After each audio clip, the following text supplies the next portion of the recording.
Dala!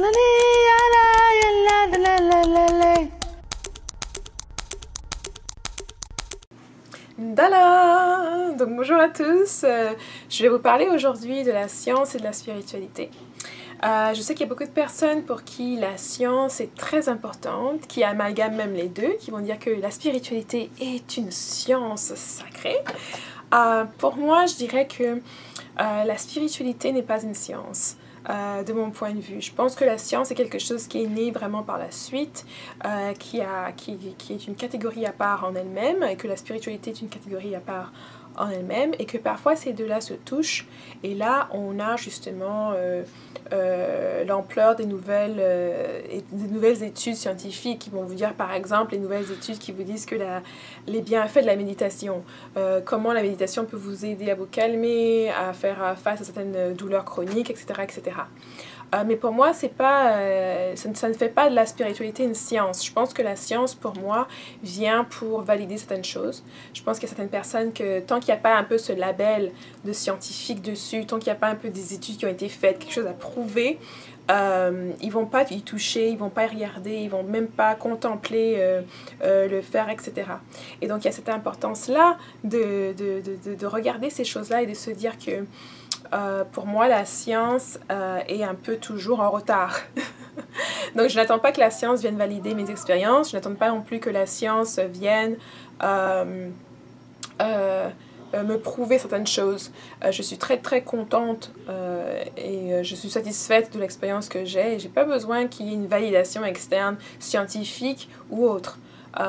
Mais je pense que pour certaines personnes ont le besoin qu'il y ait un peu ce label de scientifique, ont le besoin que ça ait été démontré, prouvé, et qu'un certain nombre d'autres personnes valident leur expérience ou leur croyance ou leur façon de penser ou leur pensée.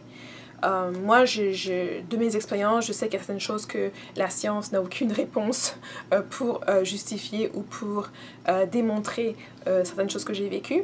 Et je n'attends pas de la science qu'elle le fasse. C'est ça aussi l'autre chose, c'est que moi, j'ai pas une vue de la science comme quelque chose de plus élevé, de meilleur ou de supra.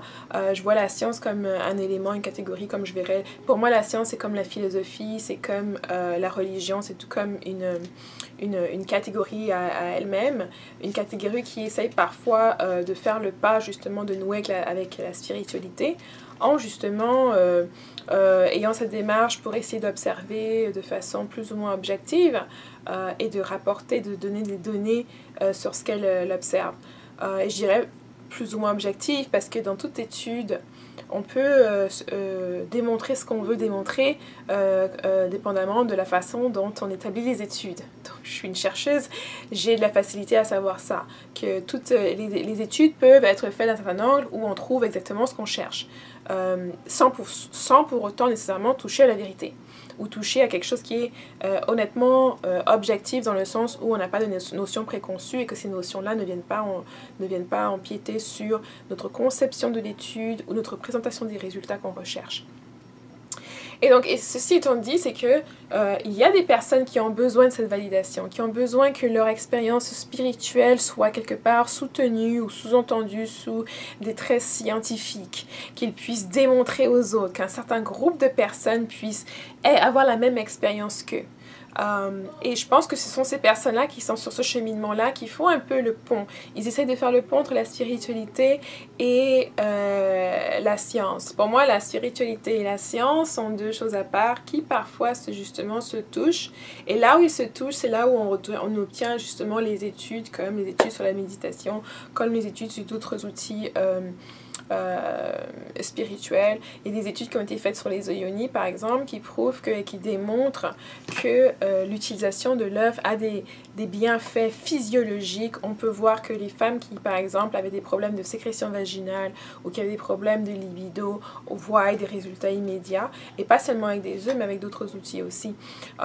Et pour certaines personnes, ça leur donne une validation, ça leur donne peut-être le ok de pouvoir considérer certains outils qui émanent de la spiritualité, mais pour moi, j'ai nullement pas ce besoin-là. Je me ressens pas le besoin de devoir avoir une validation scientifique de ce que je vis, de ce que je crois, ou de ce que je suis en train d'expériencer.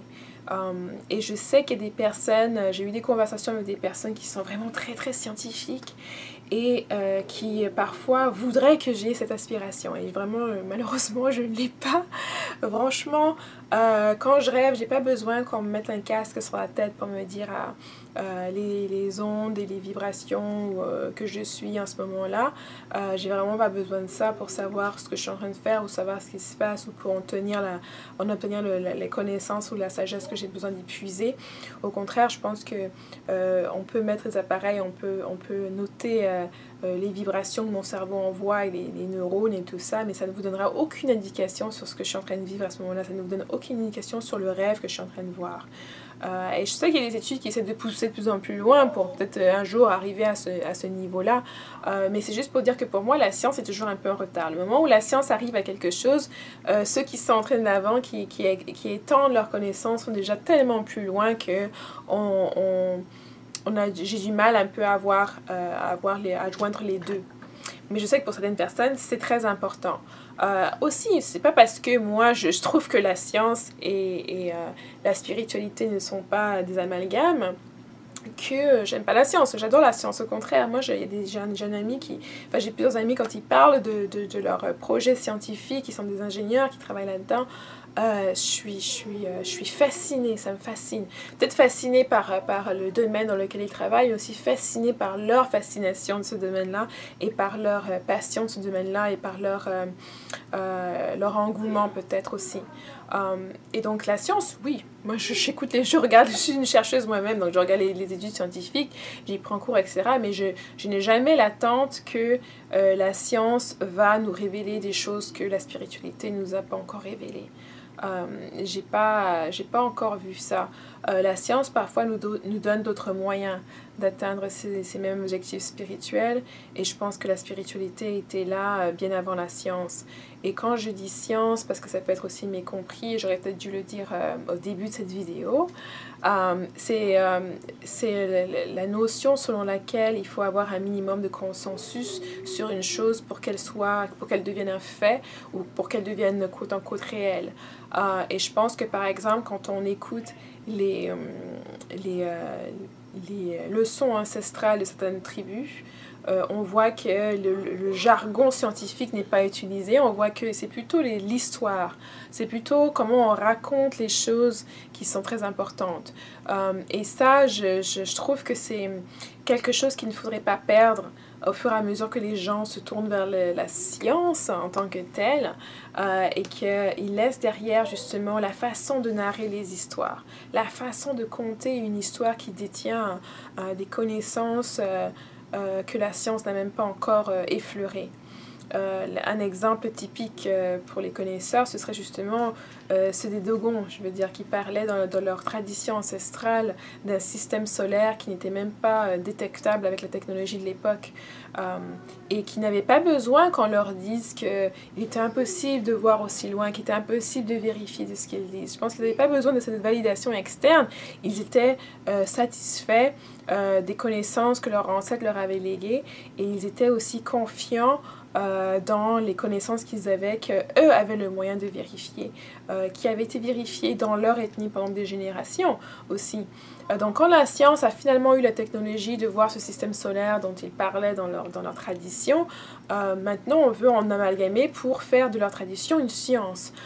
Et je pense que c'est un peu ça le serpent qui se mord la queue, on ne sait plus où ça commence, où ça finit, où justement on a cette spiritualité qui est ancestrale, qui précède la science, ou ce que nous on connaît, ce que nous on considère aujourd'hui d'être scientifique ou de la science.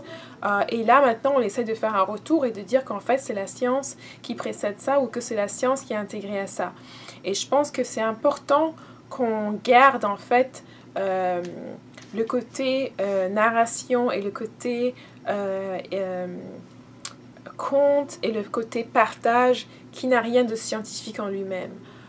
Quand on parle avec un ancien ou ou oui, quand on parle avec un ancien, où que ce soit, dans quelque tradition que ce soit, il ne va pas vous utiliser ce jargon scientifique, à part maintenant quelques anciens, maintenant qui ont été faire des PhD, qui ont été faire des recherches scientifiques, qui vont avoir une connaissance de ce jargon-là. Mais l'ancien au village va utiliser des mots propres de l'environnement que vous allez pouvoir comprendre. Il va vous expliquer, par exemple, que la plante lui dit quelque chose. Il ne va pas vous dire c'est une vibration, c'est une réaction chimique, etc., etc. Il va te dire que la plante lui apprend ça.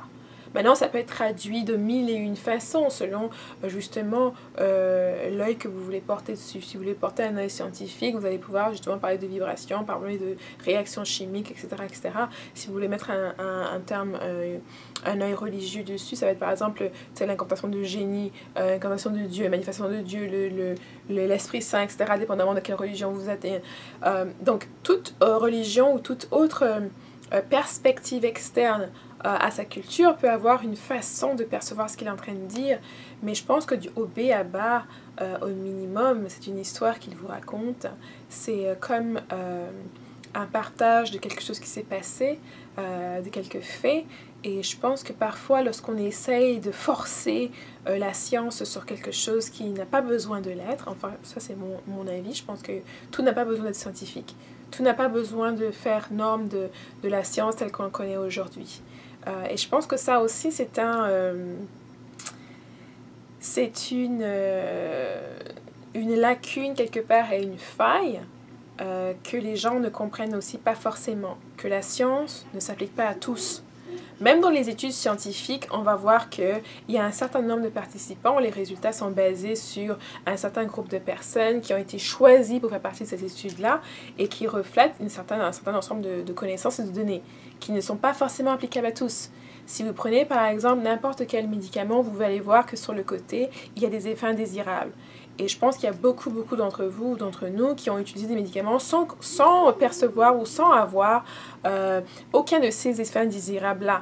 Ça veut juste dire que vous n'êtes pas inclus là-dedans, mais qu'il y a des personnes qui l'ont. Et donc ça aussi, ça veut dire qu'en fait, la science n'est pas universelle. Il y a des gens qui peuvent avoir une expérience complètement différente de vous. Complètement différente de ce qui est écrit dans les livres, de ce qui a été mis par les recherches, etc.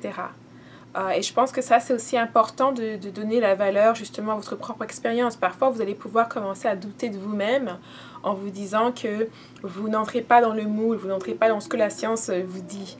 On a des parents qui ont par exemple eu des expériences avec leurs enfants lorsqu'ils les ont vaccinés. Et les enfants sont tombés malades, gravement malades, parfois décédés même.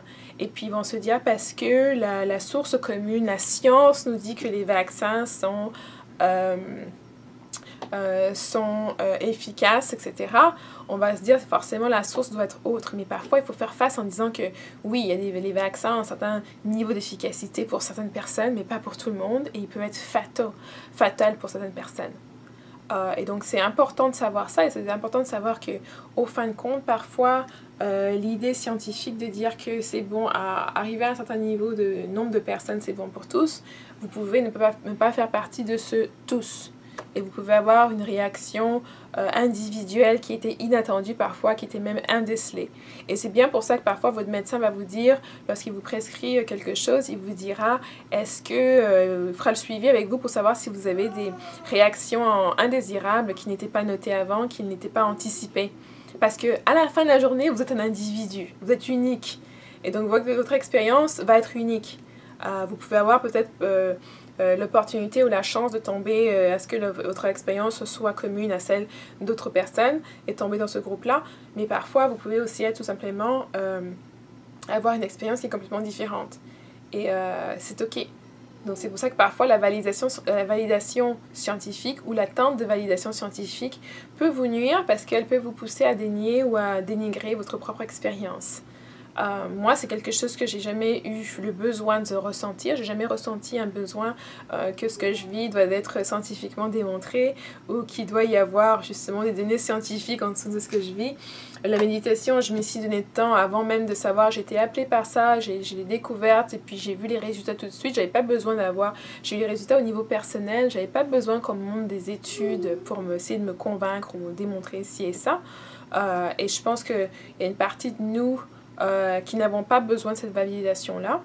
Après, je sais qu'il y a une partie aussi de gens qui ont besoin de cette validation-là, qui ont besoin de ce réconfort un peu, de savoir qu'il y a une base scientifique, de savoir qu'on ne se lance pas dans tout et n'importe quoi, de savoir aussi que d'autres personnes ont cette même perception. Et donc, c'est pour ça que je ne vais pas démettre complètement la science. Elle joue un rôle. Toute chose qu'on voit ici qui apparaît, qui réapparaît ou qui est créée, va jouer un rôle. Et donc, je pense que c'est important de ne pas rabaisser ça. Et puis aussi de voir aussi l'apport que la science a pu faire dans d'autres domaines, dans plusieurs domaines d'ailleurs, pour contribuer justement à aider à soigner les personnes qui en ont besoin ou à aider tout simplement des personnes à comprendre certains phénomènes qui se passaient autour d'eux.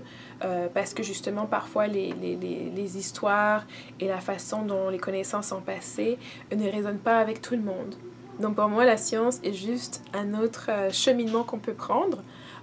Quelqu'un peut ne pas se dire spirituel, ne pas se dire religieux, mais découvrir à travers la science beaucoup de choses que la spiritualité ou la religion ont dit ou ont fait pendant des siècles.